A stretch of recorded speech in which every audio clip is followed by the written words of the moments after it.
Capítulo 13. O subconsciente e as maravilhas do sono. Dormimos mais ou menos 8 em cada 24 horas, ou 1/3 de toda a nossa vida. Essa é uma das leis inexoráveis da vida. O sono é uma lei divina e muitas soluções nos ocorrem quando dormimos profundamente. Muitas pessoas defendem a teoria de que ficamos cansados durante o dia, dormimos para dar descanso ao corpo e que um processo de separação ocorre quando dormimos. Há nisso um grande mal-entendido. Coisa alguma descansa durante o sono. O coração, pulmões, todos os órgãos vitais funcionam enquanto dormimos. Se nos alimentamos antes de dormir, o alimento é digerido e assimilado. A pele secreta suor. Unhas e cabelos continuam a crescer. De idêntica maneira, o subconsciente jamais descansa ou dorme. Está sempre ativo, controlando todas as nossas forças vitais. O processo de cura ocorre com maior rapidez enquanto dormimos, porque nesse caso não há interferência da mente consciente. Respostas notáveis nos são dadas enquanto dormimos. Por que dormimos?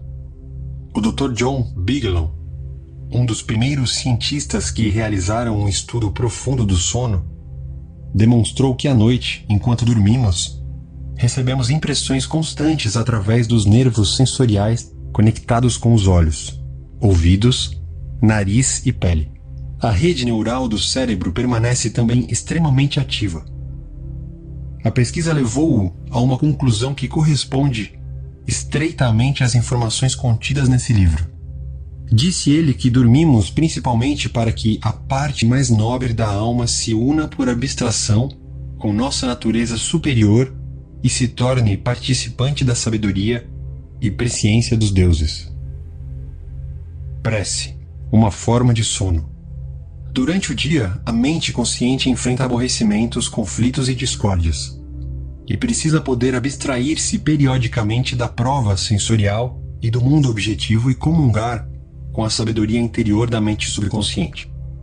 Pedindo orientação, poder e maior inteligência em todos os aspectos da vida, você poderá superar todas as dificuldades e resolver seus problemas diários. Essa abstração regular da prova dos sentidos e do ruído e confusão da vida no dia a dia é também uma forma de sono. Isto é, você adormece para o mundo dos sentidos e acorda para a sabedoria e o poder da mente subconsciente. Efeitos surpreendentes da privação do sono. A falta de sono pode nos tornar irritáveis, tristes e deprimidos. Para ser sadio, o ser humano precisa de um mínimo de 6 horas de sono. A maioria das pessoas precisa de mais. Os que pensam que podem passar com menos sono estão enganando a si mesmos. Pesquisadores médicos que estudaram os processos do sono e sua privação observam que a insônia grave, em alguns casos, precede colapsos nervosos. Lembre-se, você é espiritualmente recarregado durante o sono. Sono suficiente é fundamental para termos alegria e vitalidade. Precisamos de mais sono. Uma das maneiras de descobrir por que necessitamos de sono é examinar o que acontece quando dele somos privados. Em 1964, um garoto de 17 anos chamado Randy Gardner decidiu que seria mencionado no Guinness Book of World Records. Manteve-se acordado durante 264 horas, 11 dias completos.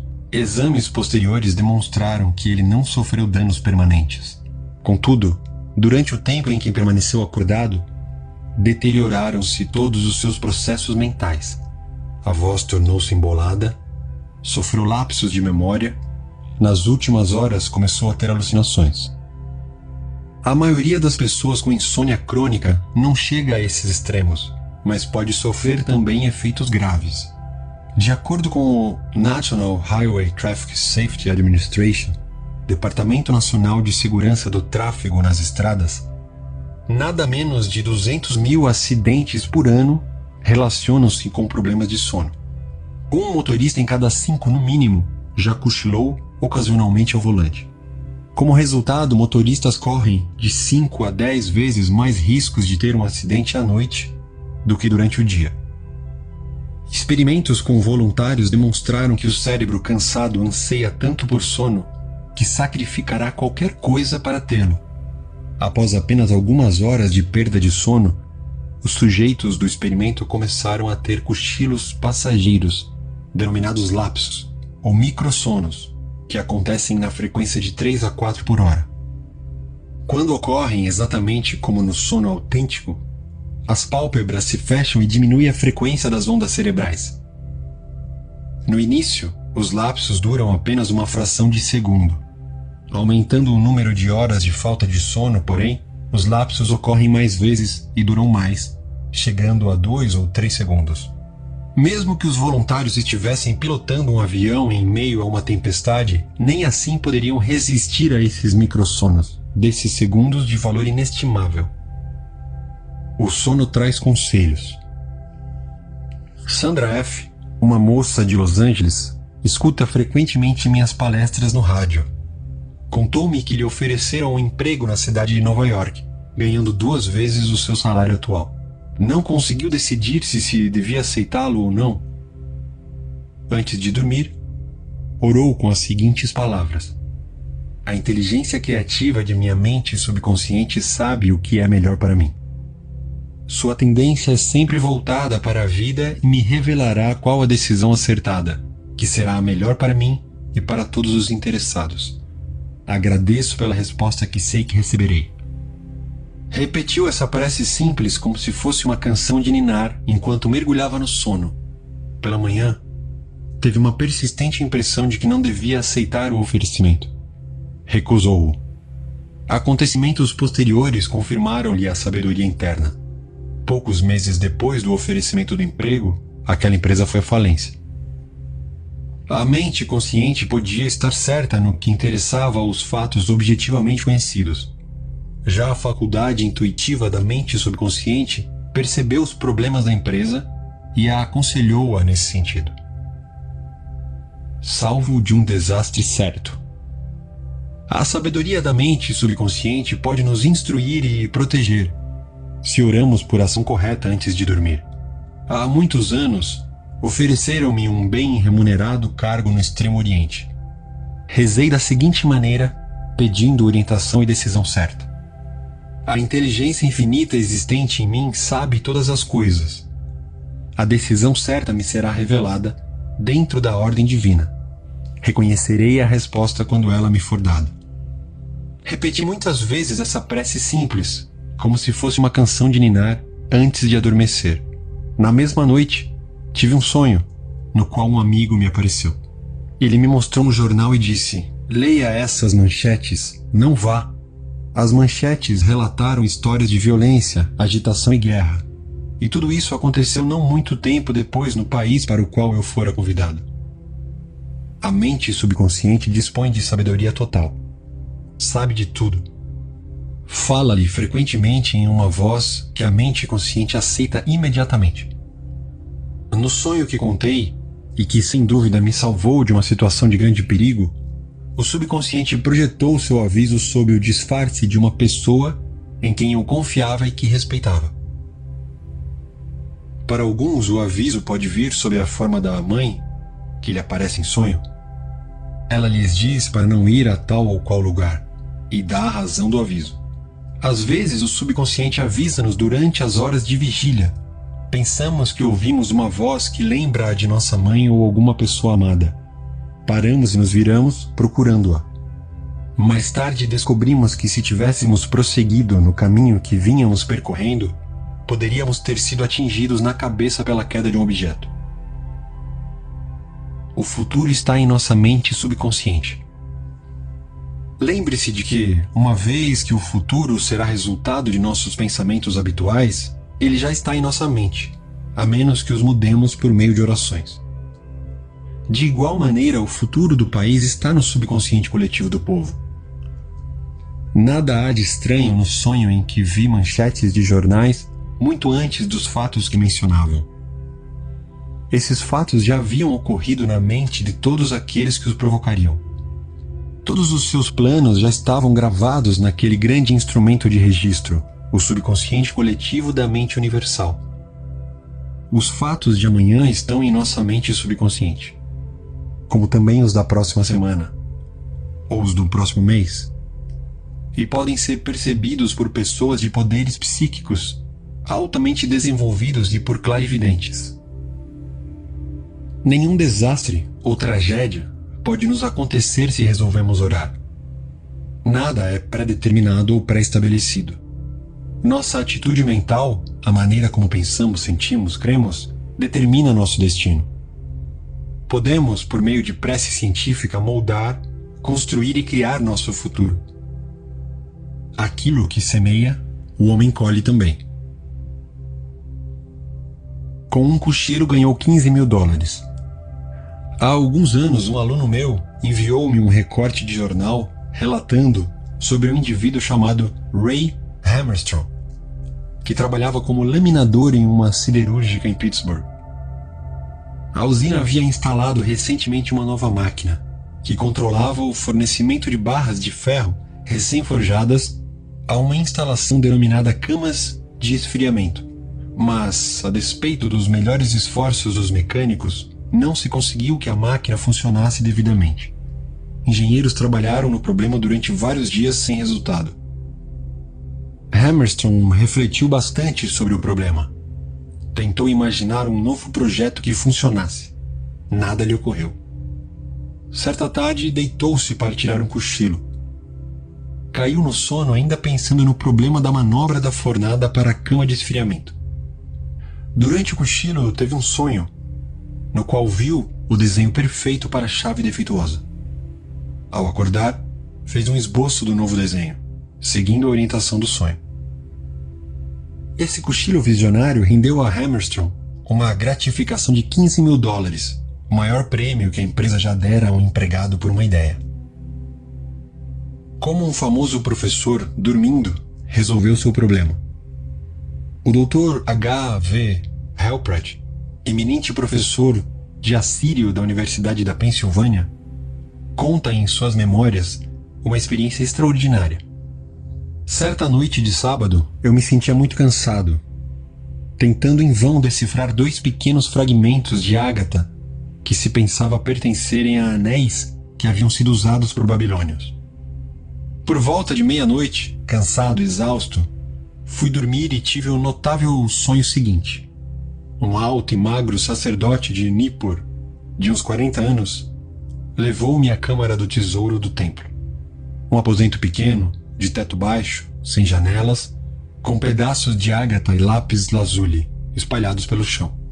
Nesse local, ele se dirigiu a mim nas seguintes palavras: os 2 fragmentos que o senhor discutiu separadamente nas páginas 22 e 26 formavam um par, não um anel. Os 2 primeiros anéis serviam como brincos na estátua do Deus. Os 2 fragmentos, que estão em seu poder, são parte deles. Se reunir os 2, vai obter confirmação de minhas palavras. Acordei imediatamente. Examinei os fragmentos e, para meu espanto, tive a confirmação do sonho. O problema fora finalmente resolvido. O relato demonstra claramente a manifestação criativa da mente subconsciente do professor, que conhecia a solução de todos os seus problemas. Como a mente subconsciente trabalhou para um escritor famoso enquanto ele dormia. Em um de seus livros, Across the Plains, Robert Louis Stevenson dedica um capítulo inteiro à questão dos sonhos. Ele era uma pessoa que tinha sonhos extraordinariamente vívidos e cultivava o hábito de todas as noites, antes de dormir, dar instruções específicas à mente subconsciente. Pedia-lhe que inventasse histórias enquanto ele dormia. Se sua conta bancária estava com saldo baixo, por exemplo, o comando ao subconsciente era alguma coisa como: invente um bom e emocionante romance que seja aceito pelos editores e que me dê bom dinheiro. A mente subconsciente respondia de forma magnífica. Conta Stevenson. Esses pequenos elfos, as inteligências e poderes de seu subconsciente, podem me contar uma história parte por parte, como se fosse um seriado, e me manter, seu suposto criador, durante todo o tempo em total ignorância do lugar aonde vão chegar. A parte de meu trabalho realizada enquanto estou acordado enquanto ele estava sabidamente consciente e desperto, não é, de modo nenhum, necessariamente minha, desde que tudo demonstra que os elfos participam dela mesmo nessas ocasiões. Durma em paz e acorde alegre. Se você sofre de insônia, vai achar muito eficaz a prece seguinte. Repita-a lenta, tranquila e carinhosamente antes de dormir. Os dedos de meus pés estão relaxados. Meus músculos abdominais estão relaxados. Meu coração e meus pulmões estão relaxados. Minhas mãos e meus braços estão relaxados. Meu pescoço está relaxado. Meu cérebro está relaxado. Meu rosto está relaxado. Meus olhos estão relaxados. Toda a minha mente e meu corpo estão relaxados. Por completo e livremente perdoo a todos e sinceramente lhes desejo harmonia, saúde, paz e todas as bênçãos da vida. Estou em paz, equilibrado, sereno, calmo. Descanso em segurança e em paz. Um grande silêncio se apossa de mim e uma grande calma quieta todo o meu ser, enquanto me dou conta da presença divina em mim. Sei que a manifestação de vida e amor me curará. Envolvo-me no manto do amor e adormeço cheio de boa vontade para com todas as pessoas. Durante toda a noite a paz permanecerá comigo, e pela manhã me sentirei transbordante de vida e amor. Um círculo de amor é traçado à minha volta. Não temerei o mal, porque tu estás comigo. Durmo em paz, acordo alegre, e nele vivo. Movo-me e tenho todo o meu ser. Resumo de ajudas às maravilhas do sono. 1. Se você está com medo de não acordar a tempo, sugira ao subconsciente imediatamente antes de dormir a hora exata em que quer acordar, e ele fará isso. O subconsciente não precisa de relógio. Faça a mesma coisa com todos os problemas. Nada há difícil demais para o subconsciente. 2. O subconsciente jamais dorme. Está sempre no batente. Ele controla todas as suas funções vitais. Perdoe a si mesmo e a todos antes de dormir, e a cura acontecerá com muito maior rapidez. 3. Orientação nos é dada enquanto dormimos, às vezes em sonho. As correntes de cura são liberadas e pela manhã você se sente renovado e rejuvenescido. 4. Quando irritado com os aborrecimentos e conflitos do dia, pare as engrenagens da mente e pense na sabedoria e inteligência de sua mente subconsciente, que está sempre pronta para servi-lo. Essa atitude lhe dará paz, força e confiança. 5. O sono é essencial para a paz de espírito e a saúde do corpo. Falta de sono pode causar irritação, depressão e distúrbios mentais. Você precisa de 8 horas de sono. A pesquisa médica demonstra que, às vezes, a insônia precede os colapsos nervosos. 7. Você é espiritualmente recarregado durante o sono. Sono suficiente é essencial para a alegria e a vida plena. 8. O cérebro cansado sente tanta falta de sono que sacrificará tudo para poder dormir. Muitos motoristas que adormeceram ao volante são boas testemunhas desse fato. 9. Pessoas que sofrem de insônia têm memória medíocre e falta de coordenação motora. Ficam tontas, confusas e desorientadas. 10. O sono traz conselhos. Antes de dormir, diga que a inteligência infinita de sua mente subconsciente o orienta e dirige sua vida. Em seguida, espere pela dica que virá, às vezes acordado. 11. Confie inteiramente no subconsciente. Convença-se de que a tendência dele é sempre para a vida. Às vezes ele lhe responde como um sonho vívido e uma visão à noite.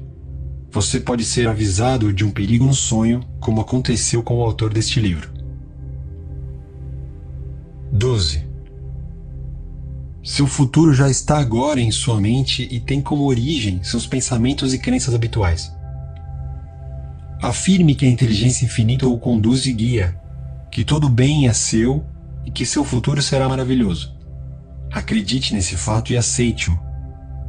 Espere o melhor e, invariavelmente, o melhor lhe acontecerá. 13.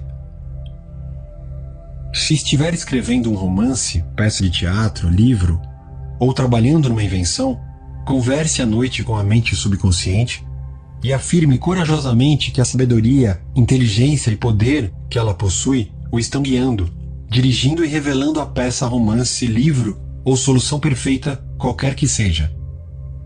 Maravilhas acontecerão se você orar dessa maneira. Capítulo 14.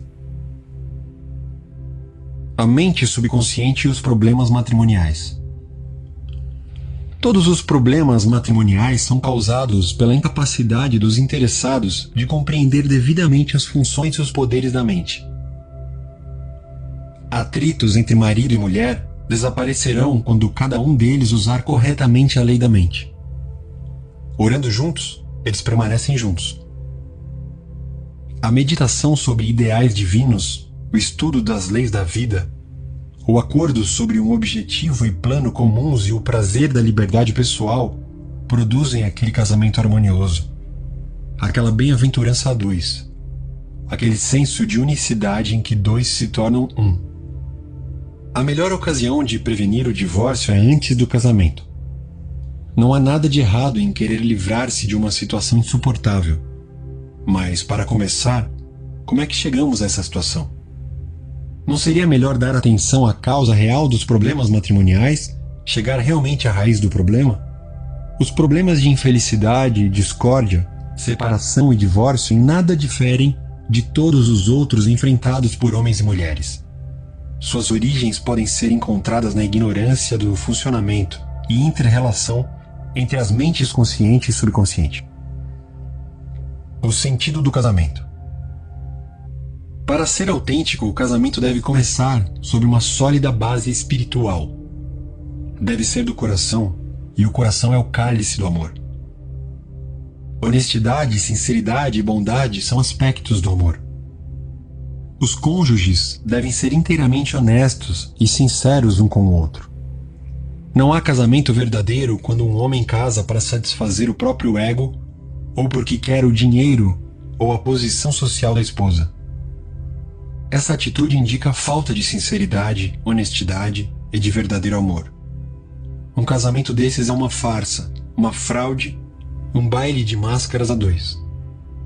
Se a mulher diz estou cansada de trabalhar, quero casar porque quero segurança, sua premissa maior é falsa. Ela não usa corretamente as leis da mente. Sua segurança depende de conhecimento de interação entre as mentes consciente e subconsciente, e respectiva aplicação. A mulher jamais terá falta de saúde e riqueza se aplicar as técnicas descritas nos capítulos deste livro. A fortuna pode lhe chegar independentemente do marido, dos pais ou de qualquer outra pessoa. Ela não depende do marido para ter saúde, paz, alegria, inspiração, orientação, amor, riqueza, segurança, felicidade ou qualquer outra coisa no mundo. A segurança e a paz de espírito surgem quando reconhece os poderes que nela existem e quando usa constante e construtivamente as leis de sua própria mente. Como atrair o marido ideal? Se você estudou os capítulos precedentes, sabe agora como a mente subconsciente funciona. Sabe que tudo que nela gravar será vivenciado no seu mundo externo. Comece agora a gravar no subconsciente as qualidades e características que deseja em um homem. A técnica seguinte é excelente. Sente-se à noite em uma poltrona, feche os olhos, solte-se, relaxe o corpo, fique bem tranquila, passiva, receptiva.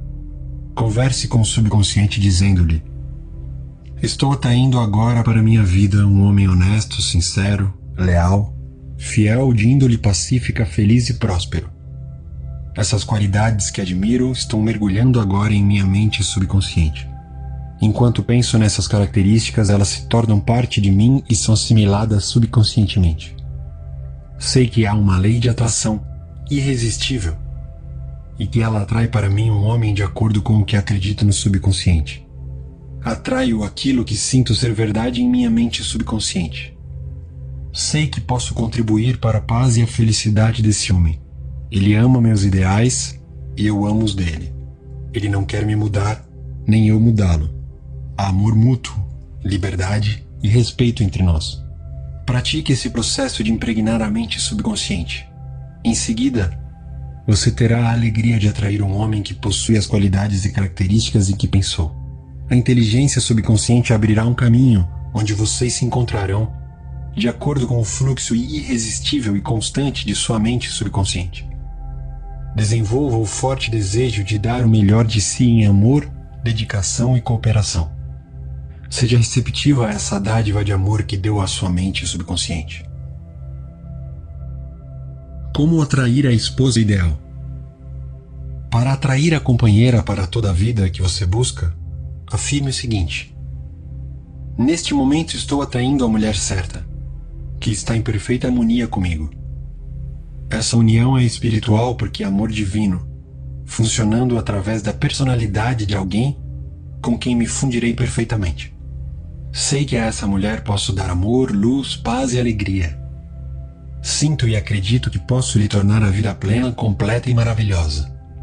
Afirmo agora que ela possui as seguintes qualidades e atributos.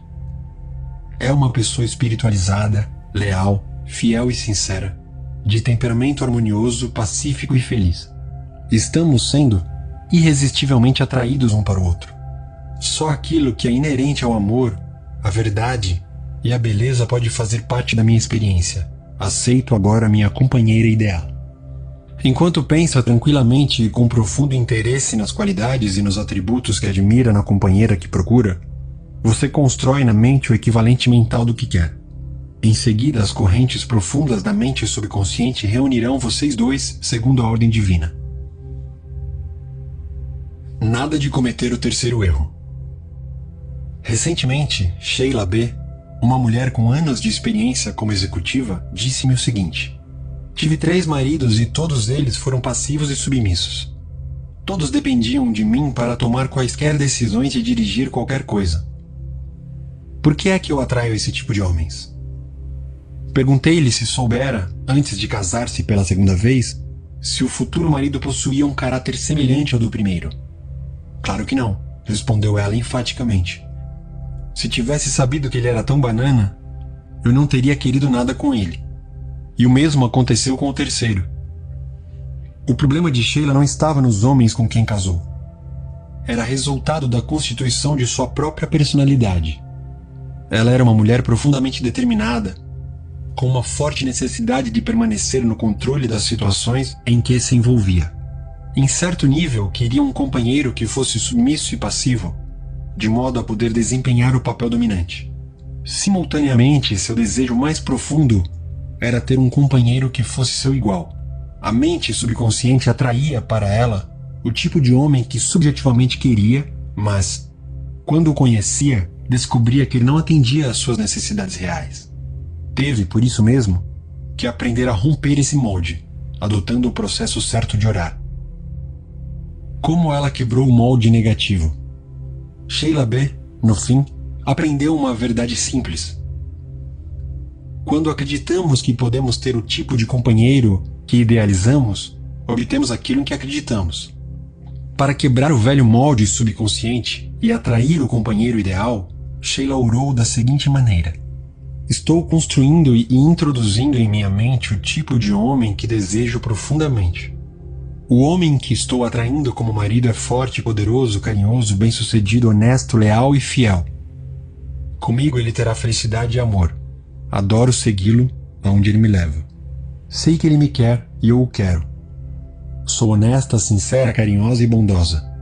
Tenho talentos maravilhosos para lhe oferecer, os dons da boa vontade, de um coração alegre e de um corpo sadio. Ele me oferece as mesmas coisas. É um trato mútuo. Dou e recebo. A inteligência divina sabe onde está esse homem e a sabedoria profunda de minha mente subconsciente está, agora, à sua própria maneira, nos aproximando um do outro. E vamos nos reconhecer imediatamente.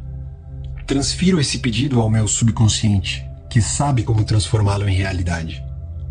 e dou graças pela solução perfeita. Todos os dias ela orava dessa maneira, e essa era a primeira coisa que fazia pela manhã e a última antes de deitar-se. Afirmava essas verdades, sabendo e confiando em que, com o uso frequente da mente, obteria o equivalente daquilo que mentalizava e buscava. A resposta à prece de Sheila. Vários meses se passaram. Sheila saiu muitas vezes com pretendentes a namorados e teve outros encontros sociais, mas nenhum dos homens que conheceu era o que procurava. E começou a perguntar-se se sua busca não era vã, a questionar, hesitar, duvidar, vacilar. Nessa altura, lembrou a si mesma que a inteligência infinita estava atendendo seu pedido à sua própria maneira. Não havia nada com que se preocupar. A sentença final, no processo de seu divórcio, lhe deu uma grande sensação de alívio e liberdade mental. Logo depois assumiu um novo cargo como executiva-chefe de uma cooperativa de médicos. No primeiro dia de trabalho, um dos médicos mais graduados foi à sua sala e se apresentou. Ele estivera fora da cidade, em um congresso médico, no dia em que ela fora entrevistada para o cargo. No minuto em que ele entrou, ela teve certeza de que ele era o homem por quem estivera rezando. Aparentemente ele também soube disso. Em menos de um mês pediu em casamento. O casamento que se seguiu foi para ambos o ideal de felicidade. Esse médico nada tinha de passivo ou submisso. Era forte, confiante e sabia o que queria. Muito respeitado na profissão, ex-atleta universitário, era também um homem profundamente espiritualizado. Sheila teve atendida a sua prece porque afirmou mentalmente o que queria, até chegar ao ponto de saturação. Em outras palavras, mental e emocionalmente tornou-se una com sua ideia, que se transformou em parte integrante de seu ser. Devo me divorciar? O divórcio é uma questão extremamente individual. Não pode haver uma resposta válida para todos. Para começar, em alguns casos, não deveria ter havido absolutamente casamento. Em outros, divórcio não é solução. Pode ser certo para um dos cônjuges, mas errado para o outro. Uma pessoa divorciada pode ser muito mais sincera e nobre do que muitos indivíduos casados que vivem uma mentira. Certa vez, por exemplo, fui consultado por uma mulher cujo marido a espancava e a roubava para sustentar seu vício em drogas.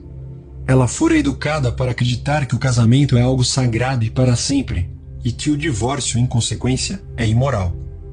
Expliquei-lhe que o casamento autêntico é o do coração.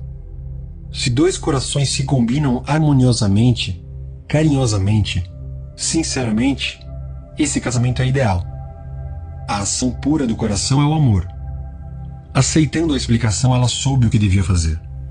No fundo do coração, sabia que não havia lei divina que a obrigasse a ser desconsiderada, intimidada e espancada simplesmente porque alguém um dia disse: eu os declaro marido e mulher. Se está em dúvida sobre o que fazer, peça orientação. Saiba que há sempre uma resposta e que você vai recebê-la. Siga o palpite que lhe chega no silêncio da alma. Você o ouve em momentos de tranquilidade. Partindo para o divórcio. Conversei certa vez com dois jovens, casados havia apenas alguns meses, e que já estavam pensando em divórcio. Descobri que o rapaz sentia o medo constante de que a esposa o abandonasse. Contava com rejeição e acreditava que ela lhe seria infiel. Esses pensamentos se transformaram em obsessão. A atitude mental dele era de separação e de desconfiança. A mulher demonstrava-lhe indiferença, mas isso era resultado dos próprios sentimentos do marido. A atmosfera de separação, operando por meio de sua mente subconsciente, gerou uma condição, ou ação, de acordo com o molde mental que a gerava. Há uma lei de ação e reação, de causa e efeito. O pensamento é a ação, e a resposta do subconsciente, a reação. A esposa abandonou o lar e pediu divórcio. Exatamente o que ele temia e que acreditava que ela faria. O divórcio começa na mente. O divórcio acontece, em primeiro lugar, na mente. Os procedimentos legais vêm depois. Esses dois jovens viviam cheios de ressentimento, medo, desconfiança e raiva. Tais atitudes enfraquecem, esgotam, debilitam todo o ser. Eles aprenderam, porém, que ódio divide e amor une. Começaram a compreender o que vinham fazendo com a mente. Nenhum dos dois conhecia a lei da ação mental. Estavam usando mal a mente e atraindo caos e sofrimento. Por sugestão minha, o casal voltou a viver junto e tentou a terapia da oração. Começaram a irradiar amor, paz e boa vontade recíprocos. Individualmente, praticavam projetar harmonia, saúde, paz e amor para o outro. E todas as noites alternavam-se na leitura do livro dos Salmos. Como resultado desse esforço sincero da parte de ambos e da impregnação do subconsciente com impulsos benéficos, o casamento está se tornando mais belo para eles a cada dia. A esposa que reclama sem parar. Muitas vezes o motivo das reclamações da esposa é que não consegue atenção. A ânsia legítima de amor e afeição manifesta-se de uma maneira que afasta ainda mais o companheiro. Faça-lhe elogios e exalte seus muitos pontos fortes. Outro tipo de reclamação reflete o desejo de fazer com que o companheiro se encaixe em um determinado molde. Poucas maneiras são mais rápidas para afastar o companheiro. Esposas e maridos devem estar de guarda para não se transformarem em coveiros, procurando sempre pequenas falhas e erros no outro. Muito melhor será que deem atenção e elogiem as qualidades positivas e maravilhosas do outro. O marido macambúzio. Se começa a ficar emburrado ou mórbido contra a esposa por causa de coisas que ela disse ou fez, o marido está, psicologicamente falando, cometendo adultério. Um dos sentidos do adultério é idolatria, que significa dar atenção ao que é negativo e destrutivo, ou unir-se mentalmente a isso. Quando em silêncio alimenta ressentimento contra a esposa e vive cheio de hostilidade contra ela, o marido comete adultério. Não está sendo fiel aos votos matrimoniais, que são os de amá-la, protegê-la e respeitá-la todos os dias de sua vida. O homem caladão, amargurado e ressentido, porém, pode também engolir suas observações violentas, controlar a raiva e fazer um grande esforço para ser atencioso, bondoso, delicado. Habilmente, pode ignorar as diferenças. Com elogios e esforço mental, pode livrar-se do hábito do antagonismo. Embebendo o subconsciente com pensamentos de paz, harmonia e amor, vai descobrir que viverá melhor, não só com a esposa, mas também com todas as outras pessoas em sua vida. Adote uma postura de tolerância e, no fim, você encontrará paz e harmonia. O grande erro. É um grande erro discutir seus problemas ou dificuldades matrimoniais com vizinhos e parentes. Vamos supor, por exemplo, que a esposa diz a um vizinho: John trata minha mãe de maneira abominável, bebe demais e frequentemente me insulta e maltrata. A esposa está degradando e amesquinhando o marido diante dos olhos de todos com quem conversa. Além disso, enquanto fala e insiste em falar dos defeitos dele, cria efetivamente esses estados em si mesma. Quem está pensando e sentindo isso? Ela. E como pensamos e sentimos, assim somos. Parentes, via de regra, dão-nos conselhos errados. O conselho é, em geral, tendencioso e preconceituoso, porque nunca é oferecido de forma impessoal. E qualquer conselho recebido que viola a regra áurea, que é também uma lei cósmica, não é bom nem válido. Vale ainda lembrar que até hoje não houve situação de dois seres humanos vivendo sob o mesmo teto, sem choques de temperamento, períodos de mágoa ou tensões. Jamais revele para amigos o lado triste de seu casamento.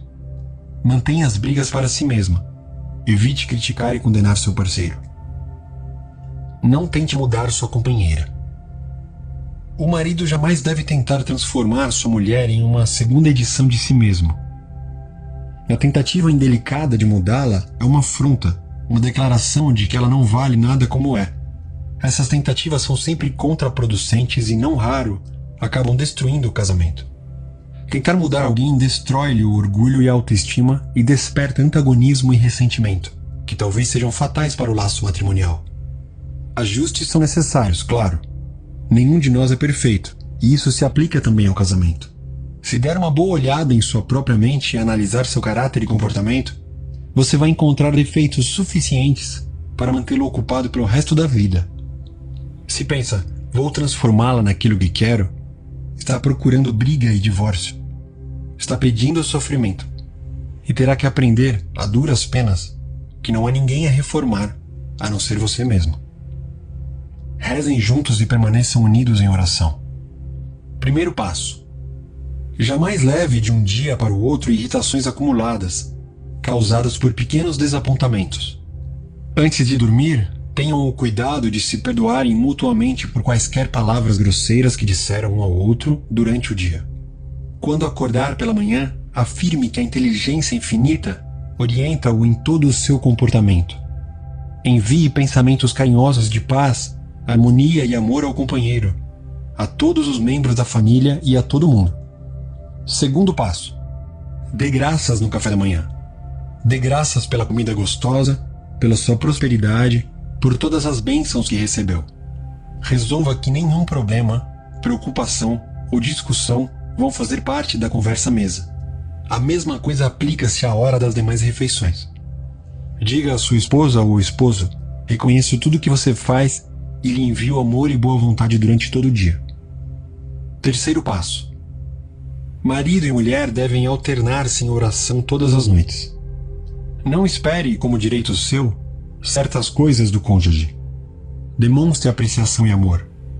Pense em apreciação e boa vontade e não em condenação, críticas e reclamações. A maneira de construir um lar perfeito e um casamento feliz consiste em usar os alicerces de amor, beleza, harmonia e respeito mútuo, fé em Deus e em todas as coisas boas. Antes de dormir, leia os Salmos 23, 27 e 91, o capítulo 11 da Epístola aos Hebreus e o 13 da primeira Epístola aos Coríntios, e outros grandes textos da Bíblia. Praticando as verdades que eles contêm, seu casamento será cada vez mais abençoado ao longo dos anos. Passe em revista os seus atos. 1. A ignorância das leis mentais e espirituais é a causa de toda infelicidade no casamento. Rezando cientificamente juntos, vocês permanecem juntos. 2. A melhor ocasião de evitar o divórcio é antes do casamento. Se aprender a orar da maneira certa, atrairá o companheiro certo. 3. Casamento é a união de um homem e uma mulher, ligados pelo amor. Seus corações batem em uníssono e eles se movem para frente, para cima e para Deus. 4. Casamento algum garante felicidade.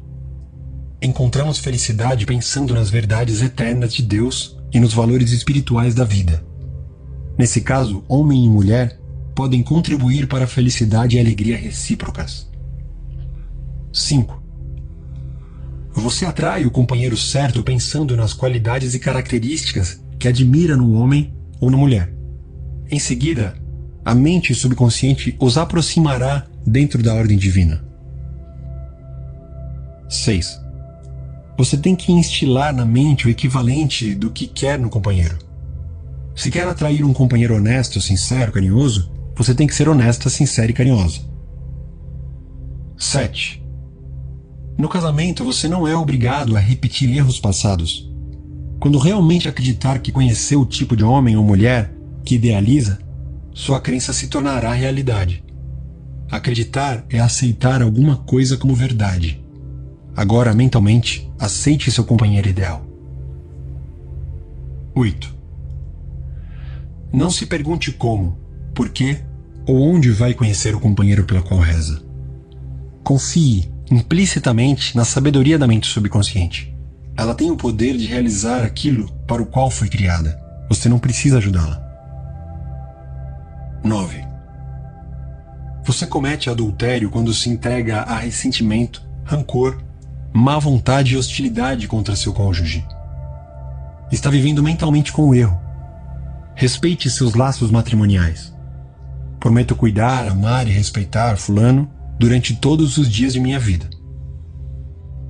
10. Deixe de projetar padrões de medo a seu companheiro.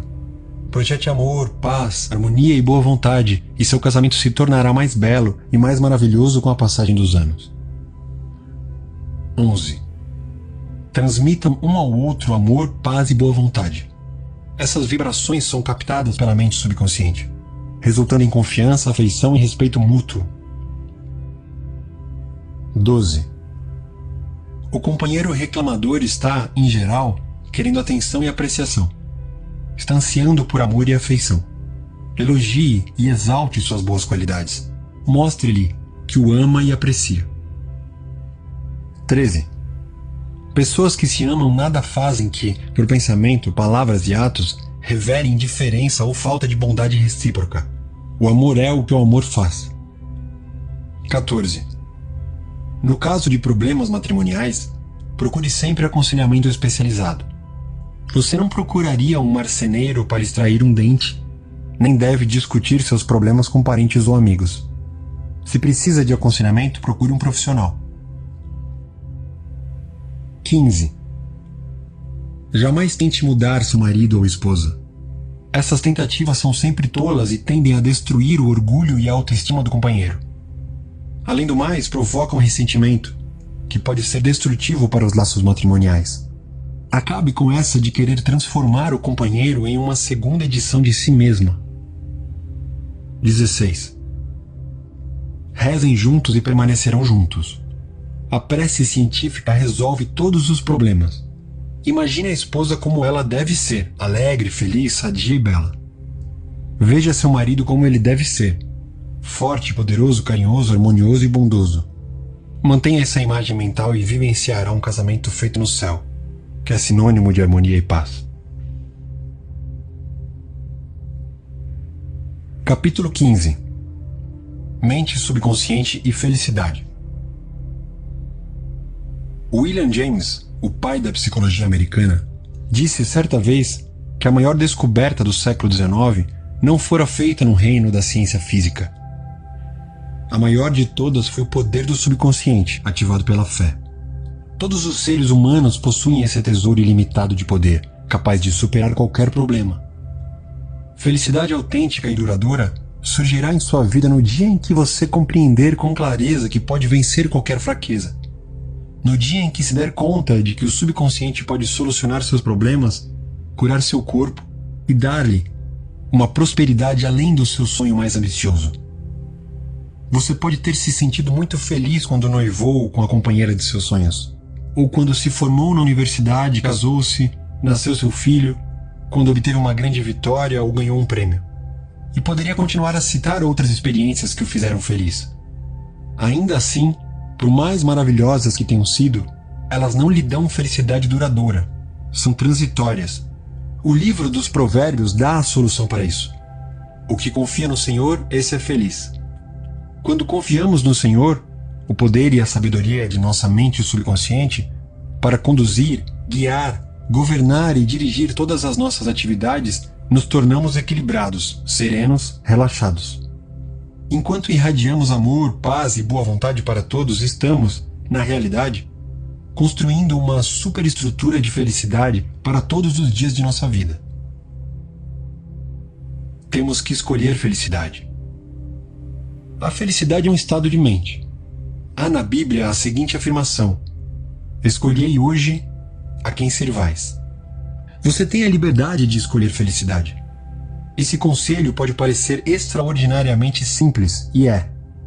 E talvez seja por isso que pessoas tropeçam no caminho para a felicidade. Não reconhecem a simplicidade do caminho para alcançá-la. As grandes coisas da vida são simples, dinâmicas e criativas, e produzem bem-estar e felicidade.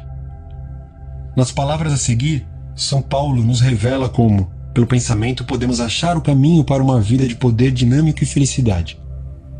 Finalmente, irmãos, tudo o que é verdadeiro, tudo o que é respeitável, tudo o que é justo, tudo o que é puro, tudo o que é amável, tudo o que é de boa fama, se alguma virtude há, e se algum louvor existe, seja isso o que ocupe vosso pensamento. Epístola aos Filipenses, capítulo 4, versículo 8. Como escolher felicidade? Comece agora a escolher felicidade. E faça-o assim. Ao abrir os olhos pela manhã, diga a si mesmo: a ordem divina dirige minha vida hoje e todos os dias. Todas as coisas trabalharão hoje em conjunto para o meu bem. Esse é para mim um novo e maravilhoso dia. Nunca haverá outro igual a esse. Serei divinamente orientado o dia inteiro e, o que quer que eu faça, prosperarei. O amor divino cerca-me, abraça-me, envolve-me, e andarei em paz. Em todas as ocasiões em que minha atenção se desviar do que é bom e construtivo, irei trazê-la imediatamente de volta para a contemplação do que é belo e de boa fama. Eu sou um imã espiritual e mental, atraindo todas as coisas que me abençoam e me fazem prosperar. Vou ser hoje um sucesso maravilhoso em tudo que fizer. Vou definitivamente ser feliz durante todo o dia. Começando dessa maneira todos os seus dias, estará escolhendo felicidade e será uma pessoa alegre e radiante. Ele formou o hábito de ser feliz. Há alguns anos hospedei-me durante uma semana na casa de um agricultor em Connemara, na costa oeste da Irlanda. O dono da casa passava o dia inteiro cantando, assoviando, bem-humorado. Perguntei-lhe qual o segredo de tanta felicidade. De fato, é um hábito no meu caso, respondeu ele. Todas as manhãs, quando acordo, e todas as noites, quando vou dormir, abençoo minha família, as plantações, o gado, e agradeço a Deus pela colheita maravilhosa. O agricultor vinha fazendo isso habitualmente nos últimos 40 anos. Como sabemos, pensamentos repetidos regular e sistematicamente mergulham na mente subconsciente e tornam-se habituais. Ele descobriu que felicidade é hábito. Você tem que desejar ser feliz. Todo aquele que quer ser feliz precisa lembrar-se de um ponto importante. Você tem que desejar realmente ser feliz. Há pessoas que vivem deprimidas numa pior e infelizes por tanto tempo que, se fossem tornadas inesperadamente felizes por alguma notícia boa, alegre e maravilhosa, reagiriam como uma mulher me disse certa vez. É errado ser tão feliz assim. Essas pessoas se acostumaram tanto a velhos moldes mentais que não se sentem bem quando estão felizes. Anseiam por voltar ao estado conhecido de depressão e infelicidade. Conheci na Inglaterra uma senhora idosa que durante anos sofrera de artrite. Ela dava palmadinhas no joelho dizendo: "Minha artrite está hoje um horror. Não posso sair de casa de jeito nenhum. Minha artrite me faz sofrer tanto." Em virtude de seu estado, essa mulher recebia um bocado de atenção do filho, da filha, dos vizinhos. Ela realmente queria a artrite. Adorava seu sofrimento, como o chamava. No nível do subconsciente, não queria realmente ser feliz. Sugeri-lhe um procedimento curador. Copiei alguns versículos bíblicos e lhe disse que, se aceitasse essas verdades, sua atitude mental certamente mudaria. A fé e a confiança lhe restaurariam a saúde. Ela não se interessou. Tal como muitas pessoas, sofria de um defeito mental peculiar, mórbido. Adorava sentir-se sofredor e triste, ou pelo menos adorava as atenções que o sofrimento lhe trazia. Por que escolher infelicidade? Numerosas pessoas escolhem infelicidade sem saber o que fazem, e fazem isso ao alimentar a ideias como: hoje é um dia negro, tudo vai dar errado. Não vou conseguir. Todo mundo está contra mim. Os negócios estão ruins e vão piorar. Estou sempre atrasada. Eu nunca tenho uma oportunidade. Ele pode, eu não. Se você adota essa atitude mental como primeira coisa pela manhã, atrai todas essas situações e será muito infeliz. Comece por compreender que o mundo em que vive é em grande parte determinado pelo que acontece em sua mente. Marco Aurélio, o grande sábio e filósofo romano, disse certa vez: "A vida é aquilo que dela fazem os pensamentos do homem."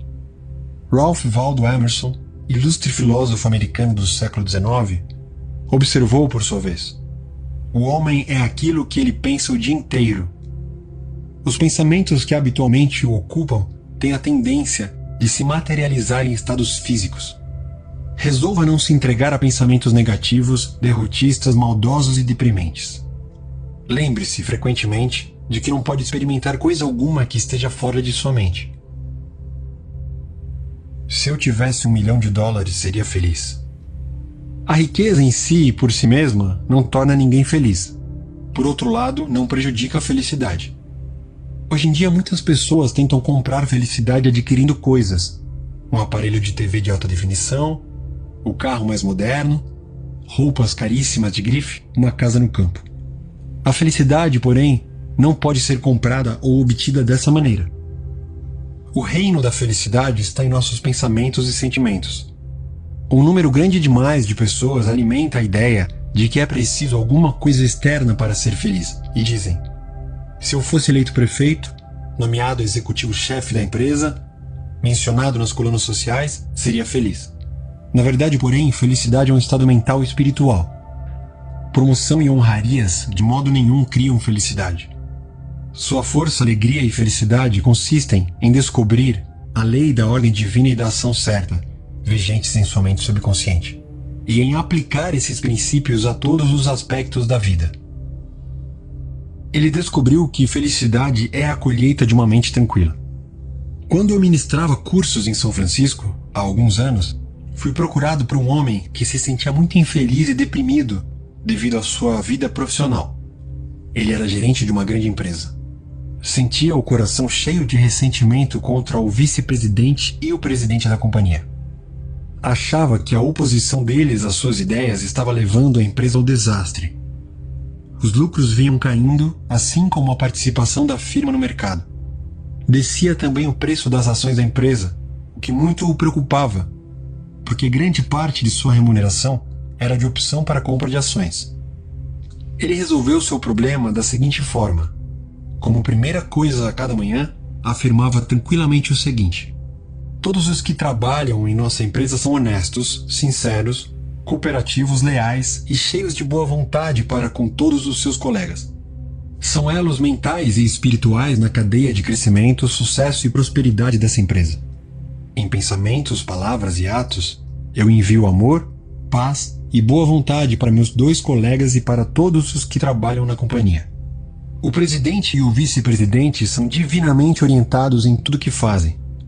A inteligência infinita de minha mente subconsciente toma todas as decisões através de mim. Só há uma ação correta em todas as nossas operações empresariais e em nossos relacionamentos recíprocos. À minha frente, envio ao escritório mensageiros de paz, amor e boa vontade. Paz e harmonia reinam supremas na mente e no coração de todos na companhia, nos meus, inclusive. Vou iniciar agora um novo dia e estou cheio de fé, confiança e certeza. Esse executivo repetia 3 vezes pela manhã a afirmação acima, sentindo a verdade do que afirmava. Quando pensamentos de medo ou raiva surgiam em sua mente, ele dizia a si mesmo: paz, harmonia e equilíbrio governam minha mente em todas as ocasiões.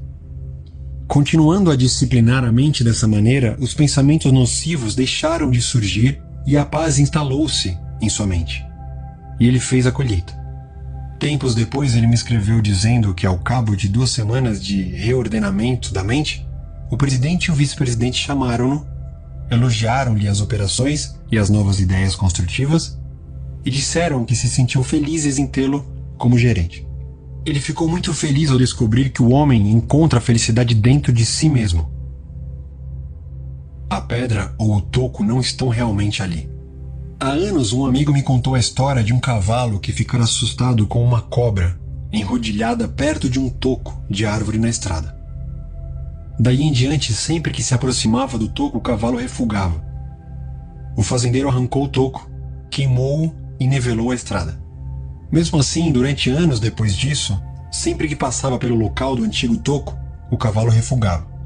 O cavalo refugava lembrando-se do toco. Não há nenhuma pedra no caminho de sua felicidade, salvo em seus próprios pensamentos e imagens mentais. Medo ou preocupação o estão segurando? O medo é um pensamento na mente. Você pode desenterrá-lo agora mesmo, substituindo-o por fé no sucesso, na realização pessoal e na vitória sobre todos os problemas. Conheci um homem cuja empresa foi à falência. Disse-me ele: cometi erros, mas aprendi muito com eles. Vou voltar aos negócios e serei um imenso sucesso. Ele olhou de frente para o toco que tinha na mente. Não se lamentou nem se queixou.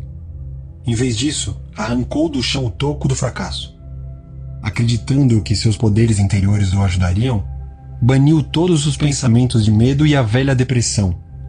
Acredite em si mesmo e terá sucesso e felicidade. A pessoa mais feliz. A pessoa mais feliz é aquela que constantemente traz à luz e pratica tudo o que há de melhor em si mesma. Felicidade e virtude se complementam. Não só os melhores são os mais felizes, porém os mais felizes são, geralmente, os melhores na arte de viver com sucesso.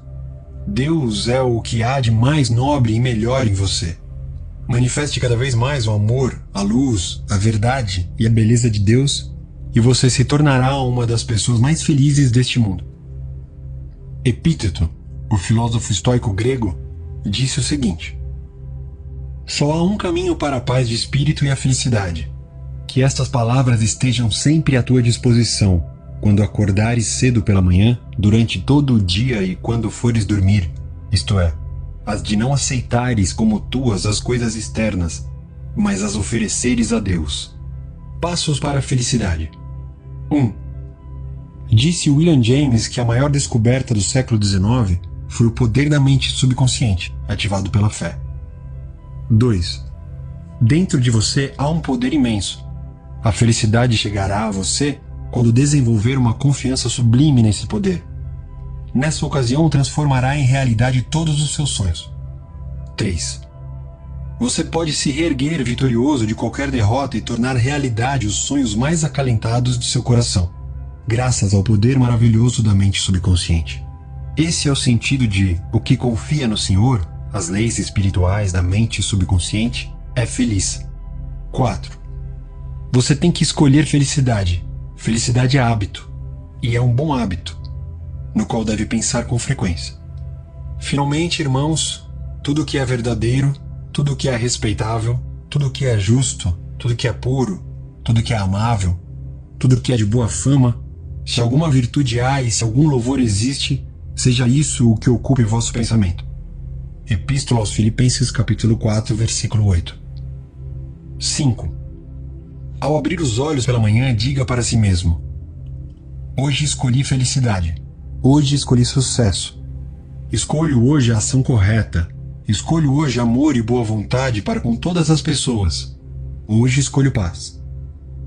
Sature de vida, amor e confiança essa afirmação e terá a felicidade escolhida. 6. Várias vezes por dia dê graças pelas bênçãos recebidas. Além disso, ore por paz, felicidade e prosperidade para os membros de sua família, colega de trabalho e todas as pessoas em toda parte. 7. Você tem que desejar sinceramente ser feliz. Nada é conseguido sem desejo. Desejo é anelo com as asas da imaginação e da fé. Imagine a concretização do desejo. Sinta-lhe a realidade e ele se concretizará. A felicidade chega na prece atendida. 8. Remoendo constantemente pensamentos de medo, preocupação, raiva, ódio e fracasso, você se torna deprimido e infeliz. Lembre-se, sua vida é o que dela fazem seus pensamentos. 9. Você não pode comprar felicidade, nem que tenha todo o dinheiro do mundo. Alguns milionários são felizes, outros infelizes. Muitas pessoas com pouca riqueza material são felizes, outras infelizes. Algumas pessoas casadas são felizes, outras infelizes. Alguns solteiros são felizes, outros infelizes. O reino da felicidade está em nossos pensamentos e sentimentos. 10. A felicidade é a colheita da mente tranquila. Lastreie os pensamentos com paz, equilíbrio, segurança e orientação divina e sua mente gerará felicidade. 11. Não há nenhuma pedra no caminho de sua felicidade. Fatores externos não são causas de infelicidade, são efeitos. Pegue a deixa com o princípio criativo único existente em você. Seu pensamento é a causa e novas causas produzem novos efeitos. Escolha a felicidade. 12. A pessoa mais feliz é aquela que traz para fora o que há de mais nobre e melhor em si mesma. Deus é o mais nobre e melhor que existe em você, e o reino de Deus está dentro de nós. Capítulo 16. Mente subconsciente e relações humanas harmoniosas. Um conceito de importância vital que você aprendeu com o estudo deste livro foi que a mente subconsciente assemelha-se a um gravador e que reproduz fielmente tudo que você nele carrega. Esse é um dos motivos por que a regra áurea tem tanta importância para a criação e manutenção de um equilíbrio harmonioso em seus relacionamentos. Não julgueis para que não sejais julgados. Mateus, capítulo 7, versículo de 1 a 2. Essa lição encerra sentidos tanto externos quanto internos. O interno diz respeito à conexão entre as mentes consciente e subconsciente. Ou, parafraseando as escrituras, como gostaria que os outros pensassem sobre você, pense neles da mesma maneira. Como gostaria que se sentissem a seu respeito, sinta a respeito deles também. Como gostaria que os outros se comportassem em relação a você, comporte-se em relação a eles. Você, por exemplo, pode ser polido e cortês com um colega no escritório, mas quando ele volta as costas, critica-o e sente rancor. Pensamentos negativos como esses são altamente destrutivos para você. É como se você tomasse veneno. A energia negativa que eles geram rouba sua vitalidade, entusiasmo, vigor, orientação superior e boa vontade. Mergulhando no subconsciente, esses pensamentos e emoções negativos causam todos os tipos de problemas e doenças em sua vida. A chave mestra para os relacionamentos felizes. Não julgueis para que não sejais julgados, pois com o critério que julgardes, sereis julgados. E com a medida com o que tiverdes medido, vos medirão também. Mateus capítulo 7, versículo 1 a 2. A chave para as relações harmoniosas encontra-se no estudo atento desses versículos e na aplicação das verdades internas que eles representam. Julgar é pensar, chegar a um veredito mental ou a uma conclusão.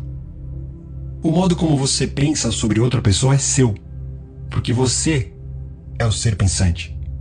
Pensamentos são criativos. Por conseguinte, você cria efetivamente em sua experiência o que pensa e sente sobre outra pessoa. A sugestão que dá a outrem dá também a si mesmo, porque sua mente é o instrumento criador. Esse é o motivo de o evangelista afirmar: pois com o critério que julgardes, sereis julgados. Isso significa que, aplicando padrões e critérios aos demais, você os cria no subconsciente, que em seguida os aplica em você.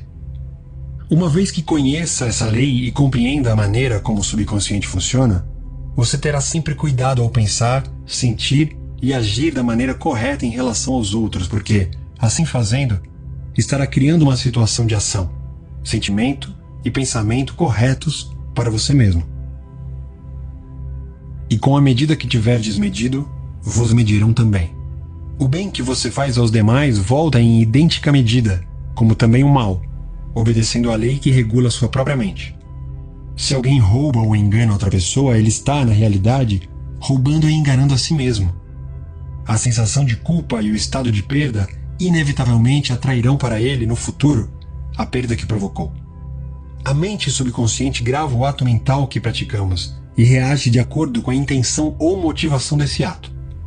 O subconsciente é impessoal e imutável e não leva em consideração pessoas nem respeita afiliações religiosas ou instituições de qualquer tipo. Não é compassivo nem vingativo. A maneira como você pensa, sente e age em relação aos outros volta, no fim, para você mesmo. As manchetes deixavam-no doente. Comece agora a se observar. Observe suas reações a pessoas, condições e circunstâncias. Anote-as em uma caderneta para estudo posterior. Como reagiu aos fatos e notícias do dia? Não faz a mínima diferença se todas as outras pessoas estão erradas e só você está certo. Se as notícias o incomodam, quem praticou o mal contra você foi você mesmo, uma vez que as emoções negativas roubaram sua paz e harmonia. Recebi carta de uma mulher pedindo ajuda para o marido. Explicava que ele tinha acessos de raiva toda vez que lia certa coluna do jornal. E acrescentava que essa reação constante de raiva e de fúria reprimida era péssima para a pressão arterial muito alta do marido. O médico lhe dissera que tinha que descobrir uma maneira de reduzir o estresse por meio de recondicionamento emocional. Convidei o marido para me visitar. Expliquei-lhe a maneira como a mente funciona. Ele compreendia que era um sinal de maturidade emocional ficar zangado com o artigo de jornal, mas não tinha ideia dos danos que a raiva provocava em sua mente e em seu corpo. Começou por reconhecer que devia dar ao colunista a liberdade de expressar-se como quisesse, mesmo que dele discordasse politicamente, religiosamente e de outras maneiras. De forma idêntica, o colunista devia, por questões morais, dar-lhe a liberdade de escrever uma carta ao jornal, discordando das suas opiniões. Ele aprendeu que podia discordar sem ser desagradável. Acordou para a verdade simples de que não é nunca o que outra pessoa diz que nos afeta, mas sim nossa própria reação ao que é dito ou feito. Essa explicação ajudou-o a curar-se. Reconheceu que com um pouco de prática poderia dominar essas crises matutinas de mau humor. A esposa me contou mais tarde que ele acabou por aprender a rir do que dizia aquele colunista, com quem tanto antipatizava. E aprendeu também a rir de si mesmo, por reagir com tal veemência. A coluna do jornal não tem mais o poder de perturbá-lo, incomodá-lo e irritá-lo. A hipertensão arterial está sob controle, como resultado do aumento de seu equilíbrio emocional e serenidade. Odeio mulheres, mas gosto de homens. Cynthia R. era secretária executiva de uma grande empresa. Veio me procurar porque sentia grande raiva de algumas colegas de escritório. Achava que elas andavam fazendo fofocas e espalhando mentiras a seu respeito. Ao ser questionada, reconheceu que tinha muitos problemas em seus relacionamentos com outras mulheres e disse: "Odeio mulheres, mas gosto de homens." Continuando nossa conversa, descobri que Cynthia falava de forma arrogante, insolente e áspera às funcionárias que chefiava. Havia certa vaidade na maneira como falava, e eu lhe disse que o tom de voz que usava poderia afetar desagradavelmente outras pessoas. Ela não se dava conta disso. Para ela, o ponto importante era que as colegas adoravam criar-lhe casos.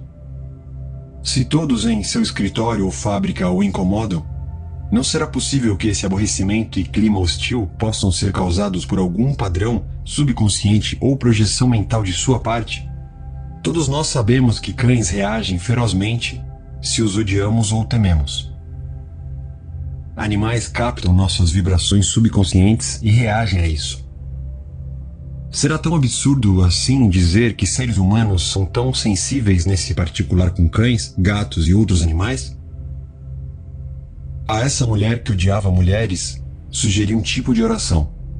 Expliquei-lhe que quando ela começasse a identificar-se com valores espirituais e a afirmar as verdades da vida, o ódio às mulheres desapareceria inteiramente, bem como aquele jeito de falar e maneirismo que revelava aos outros que os odiava. Ela ficou espantada em saber que as emoções aparecem na fala, nos atos, textos e em todos os aspectos de nossa vida. Como resultado de nossa conversa, Cynthia parou de comportar-se de sua maneira típica, ressentida e irritada. Criou uma oração que recitava de modo regular, sistemático e consciente no escritório. A prece que usou com tanto sucesso foi a seguinte: penso, falo e ajo carinhosa, tranquila e pacificamente. Agora envio amor, paz, tolerância e bondade a todos que me criticaram e fizeram fofoca a meu respeito. Baseio meus pensamentos em paz, harmonia e boa vontade para com todas as pessoas.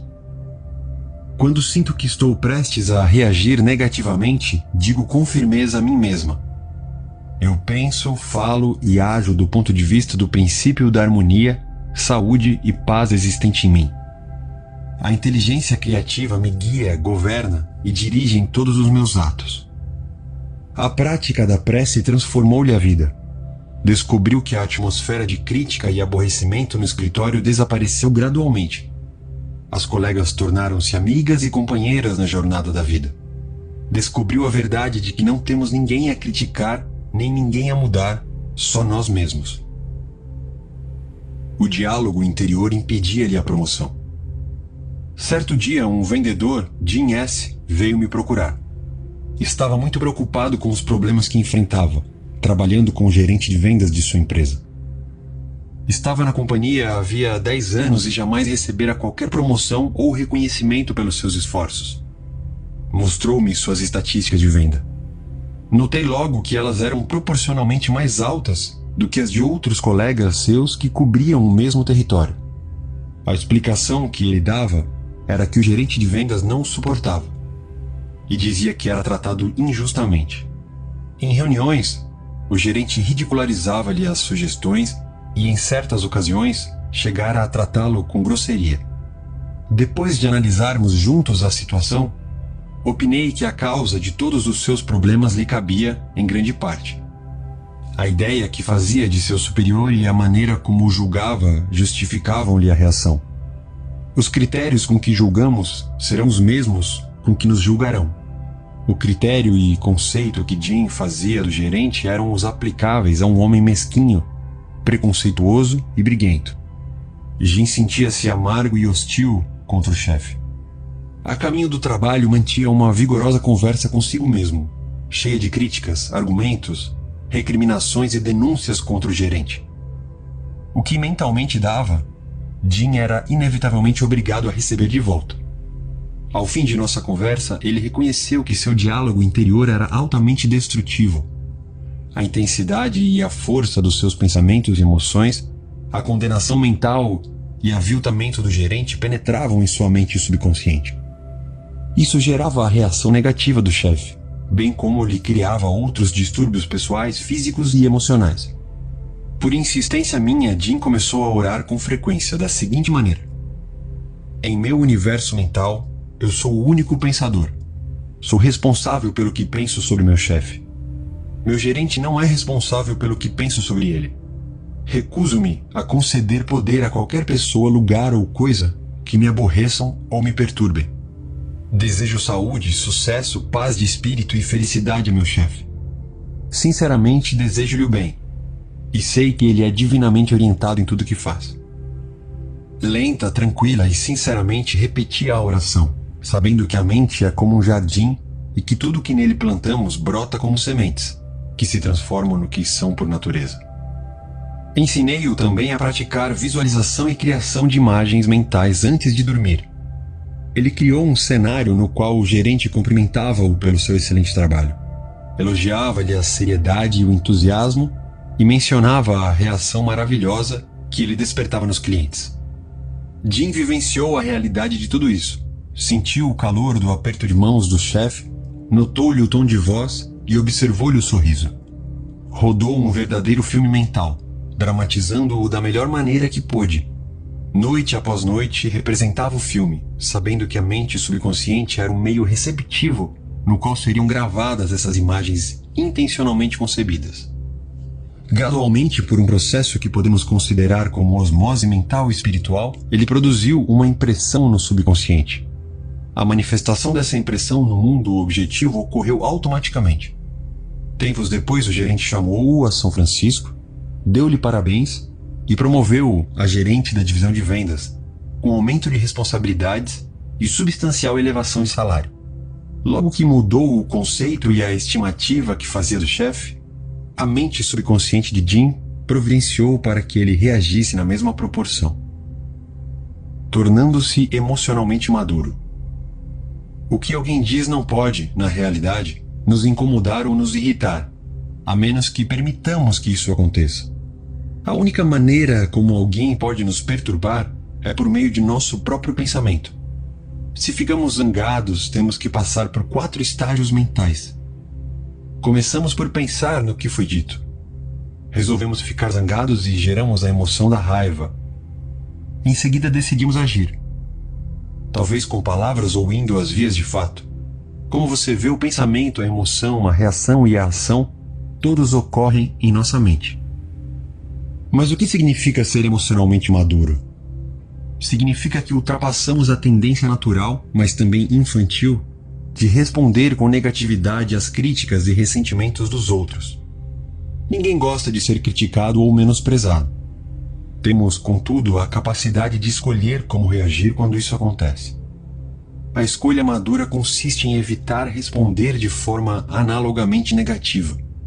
Pagar na mesma moeda significa se colocar no nível da crítica humilhante e tornar-se uno com a atmosfera negativa do outro. Identifique-se com o seu objetivo na vida.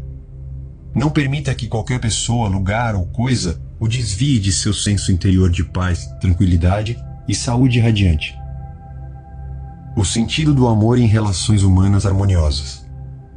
Sigmund Freud, o fundador da psicanálise e uma das mais importantes figuras da história da psicologia, declarou que, a menos que haja amor na personalidade do indivíduo, ele adoece e morre. Amor inclui compreensão, boa vontade e respeito pela divindade do próximo. Quanto mais amor e boa vontade projetamos e transpiramos, mais recebemos deles de volta. Se agredimos e ferimos o ego de alguém, afetando-lhe a autoestima, não podemos conquistar sua boa vontade. Reconheça que todos querem ser amados e apreciados. Neste mundo, todas as pessoas precisam sentir-se importantes. Compreenda que a outra pessoa conhece seu verdadeiro valor. Tal como você, ela sente a dignidade de ser uma manifestação do princípio de vida único que anima a todas as pessoas. Ao fazer isso, deliberada e conscientemente, você reforça o ego da outra pessoa e ela retribui com amor e boa vontade. Ela odiava a plateia. Mary C. sempre sonhou em ser atriz. Estudou teatro na faculdade. Teve a boa sorte de ser contratada por uma importante companhia de teatro de uma região do país que ela não conhecia. Na primeira vez em que se apresentou com a companhia, foi vaiada. Desanimada e zangada, resolveu que o povo daquela região era estúpido, ignorante e atrasado. Odiou-o. Após um período muito ruim, foi dispensada pela companhia. Voltou para a região onde crescera, deixou o teatro e foi trabalhar como garçonete. Certo dia, uma amiga convidou-a para assistir a uma palestra minha no prédio da prefeitura de Nova York, sobre o tópico Como se dar bem consigo mesmo. A palestra mudou-lhe a vida. Começou a perceber que reagira de forma errada à experiência com a companhia regional. Reconheceu de início que a peça em que trabalhara não era lá grande coisa e que, como notava na companhia, provavelmente não dera o melhor de si mesma.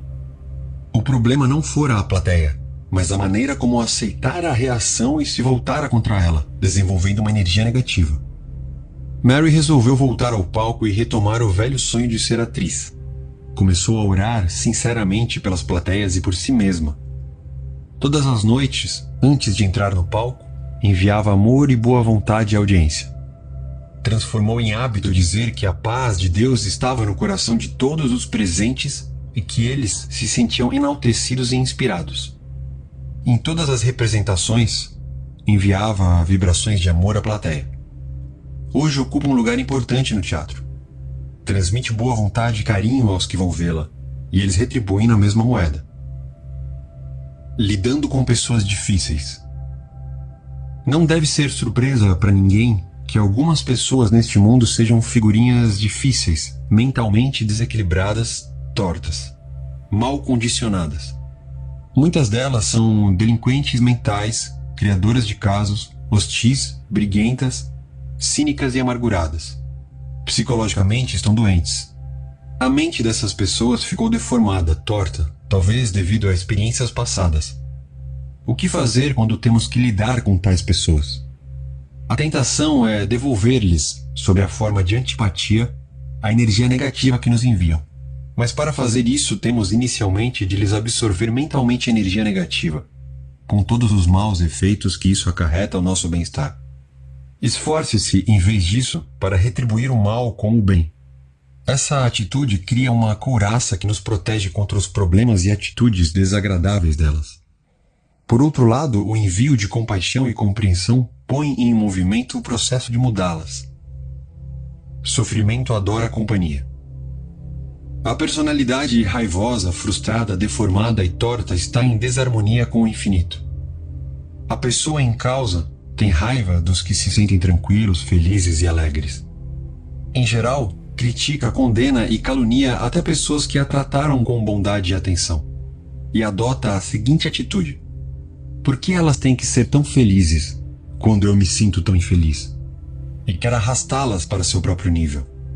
O velho ditado continua a ser verdade: sofrimento adora a companhia. Logo que compreende isso, você permanece inalterado, calmo, neutro.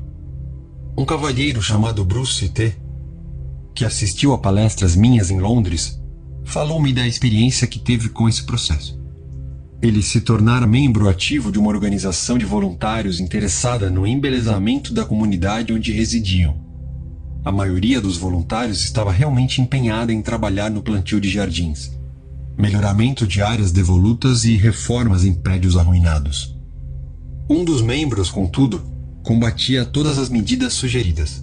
Mais do que isso, constantemente atacava os motivos que inspiravam os demais, e tornou a atmosfera do grupo tão desagradável que a frequência dos voluntários começou a declinar. Outros membros procuraram-no e sugeriram uma ação conjunta para expulsar o grosseirão. Bruce ia concordar com o plano quando se deu conta de que, agindo assim, apenas perpetuaria as atitudes deformadas do tal homem. Em vez disso, começou a visualizá-lo como transformando-se em um membro agradável e prestimoso do grupo. Antes de cada reunião, retirava-se para um canto tranquilo e repetia para si mesmo: eu penso, falo e atuo em total acordo com o princípio de harmonia e paz que existe em mim. Todos os que aceitam os objetivos de nosso grupo fazem-no por bondade e finalidade, dentro da ordem divina. Não há entre nós discórdia ou desentendimentos. A inteligência criadora lidera-nos, governa-nos e guia-nos em tudo o que fazemos.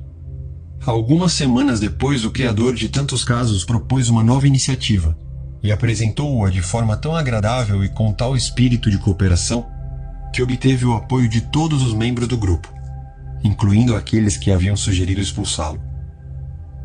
A prática da empatia nas relações humanas. Há pouco tempo recebi a visita de uma moça chamada Alice O. Ela me disse que há muito tempo odiava outra moça, uma colega de trabalho. A razão desse ódio, eu descobri, era o fato de a outra ser mais bonita, mais feliz e ter mais dinheiro do que ela. O golpe de misericórdia ocorreu quando a outra noivou com o executivo-chefe da companhia, pessoa por quem Alice sentia grande e antiga admiração. Um dia após o casamento, a mulher que tanto odiava foi ao trabalho em companhia da filha, de um casamento anterior. Alice não sabia que a colega tinha uma filha ou mesmo que já fora casada. Devido a um problema congênito, a menina usava um aparelho de metal na perna. Alice ouviu-a dizer à mãe: "Mamãe, é aqui que trabalha agora meu novo pai? Eu adoro esse lugar, porque está cheio de gente boazinha." Meu coração subitamente abriu-se para aquela menininha, contou Alice. Eu sabia como ela devia sentir-se feliz. Tive uma visão de como a mãe dela devia sentir-se feliz a despeito de desvantagens que eu jamais soubera existir. De repente caí de amores por ela. Fui à sala onde trabalhava e lhe desejei todas as felicidades do mundo, e fui sincera no que disse. Nesse momento, Alice sentiu o que psicólogos denominam de empatia. Não é a mesma coisa que simpatia, com a qual compreendemos os sentimentos dos outros. É mais do que isso. Significa projetar-se mentalmente e vivenciar as atitudes e os estados mentais da outra pessoa. Quando Alice projetou seu estado mental, ou o que sentia no fundo do coração na mente daquela mulher, foi como se começasse a pensar por meio da experiência da outra. Pensava e sentia como ela, e também como a criança, porque se projetara nela também. Em qualquer ocasião em que sentir tentação de ferir ou pensar mal de alguém, projete-se mentalmente na mente de Moisés e pense a partir do ponto de vista dos 10 mandamentos. Se tem tendência para ser invejosa, ciumenta, irritada, projete-se na mente de Jesus. Pense a partir dessa perspectiva e sentirá no âmago do seu ser a verdade das seguintes palavras: amai-vos uns aos outros. Apaziguar jamais dá resultado. Não permita que ninguém se aproveite de você e consiga o que quer com crises de mau humor, de choro e outras formas de chantagem emocional. Essas pessoas são ditadoras que tentam escravizá-lo e obrigá-lo a fazer o que querem. Seja bondoso, mas firme, e recuse-se a ceder. Apaziguar jamais dá resultado. Recuse-se a contribuir para a má conduta, o egoísmo e a possessividade dessas pessoas. Lembre-se de que essa é a maneira certa de agir. Você está aqui para realizar seu ideal e permanecer fiel às verdades e aos valores espirituais eternos da vida. Não dê a ninguém no mundo o poder de desviá-lo de sua meta, de seu objetivo na vida, que é o de manifestar no mundo os seus talentos, servir a humanidade e revelar mais e mais a sabedoria, verdade e beleza de Deus a todas as pessoas. Permaneça fiel a seu ideal. Aceite definitiva e absolutamente que tudo o que contribuir para sua paz, felicidade e realização pessoal terá que ser necessariamente uma bênção para todos que caminham sobre a terra. A harmonia da parte é a harmonia do todo, porque o todo está na parte e a parte está no todo. Tudo que você deve ao outro, como diz São Paulo, é amor. E amor é a aplicação da lei da saúde, da felicidade e da paz de espírito. Dicas úteis em relações humanas. 1. Sua mente subconsciente é um gravador que reproduz seus pensamentos habituais. Pense o bem dos outros e estará realmente pensando bem de si mesmo. 2. Pensamentos de ódio e ressentimento são venenos mentais. Não pense mal dos outros porque, ao assim fazer, você pensa mal de si mesmo. Você é o único pensador no seu universo particular, e seus pensamentos são criadores. 3. Sua mente é um instrumento criador. Por conseguinte, o que pensa e sente sobre o outro você está trazendo para a sua própria experiência. Esse é o sentido psicológico da regra áurea. O que gostaria que os outros pensassem de você, pense a respeito deles. 4. Enganar, roubar, privar com dolo outra pessoa trazem-lhe carência, perda e limitações. A mente subconsciente grava suas motivações, pensamentos e sentimentos. Se eles são negativos, perda, limitações e problemas surgem de maneiras incontáveis em sua vida. O que você faz aos outros, faz a si mesmo. 5. O bem que faz, a bondade que demonstra, o amor e os bons votos que envia voltarão a você multiplicados muitas vezes. 6. Você é responsável pelo modo como pensa sobre o outro. Lembre-se, o outro não é responsável pela maneira como você pensa nele. Seus pensamentos são reproduzidos. O que é que você neste momento está pensando sobre ele? 7. Amadureça emocionalmente e permita que os outros discordem de você. Eles têm o direito de assim proceder, e você também o mesmo direito de discordar deles. Mas você pode discordar sem ser desagradável. 8. Da mesma maneira que animais captam vibrações de medo, numerosas pessoas são igualmente sensíveis nesse particular. Os pensamentos que você acredita que estão ocultos são, na realidade, irradiados por sua voz, expressões faciais e linguagem corporal. Isso é verdade tanto no que interessa a pensamentos positivos quanto negativos. 9. Sua conversa interior, representando seus pensamentos e sentimentos, volta sob a forma das reações dos outros a você. 10. Deseja aos outros o que deseja a si mesmo. Esse é o princípio fundamental de relações humanas harmoniosas. 11. Mude o conceito e a estimativa que faz de seu empregador. Sinta e tenha certeza de que ele está praticando a regra áurea e a lei do amor e ele reagirá de acordo. 12. Ninguém pode aborrecê-lo ou irritá-lo, a menos que você permita. Seu pensamento é criador. Você pode abençoar o outro. Se alguém insultá-lo com um palavrão, você tem a liberdade de responder: que a paz de Deus esteja em sua alma. 13. O amor é a solução para se relacionar bem com pessoas. Amor é compreensão, boa vontade e respeito pela divindade do outro. 14. Tenha compaixão e compreensão por aqueles cujo condicionamento negativo tornou-os pessoas difíceis e desagradáveis. A centelha divina está nelas, como está em todos nós. Compreender tudo é perdoar tudo. 15. Alegre-se com o sucesso, a promoção, a boa sorte dos outros. Ao assim agir, você atrai boa sorte. 16. Jamais ceda às cenas emocionais e crises de mau humor dos outros. O apaziguamento jamais dá resultado. Não seja um capacho. Faça o que é certo. Seja fiel a seu ideal, sabendo que a postura mental que lhe dá paz, felicidade e alegria é certa, boa e verdadeira. O que o abençoa, a todos abençoa também. 17. A única coisa que devemos a alguém no mundo é amor, e amor significa desejar para todos aquilo que desejamos para nós mesmos. saúde, felicidade e todas as bênçãos da vida.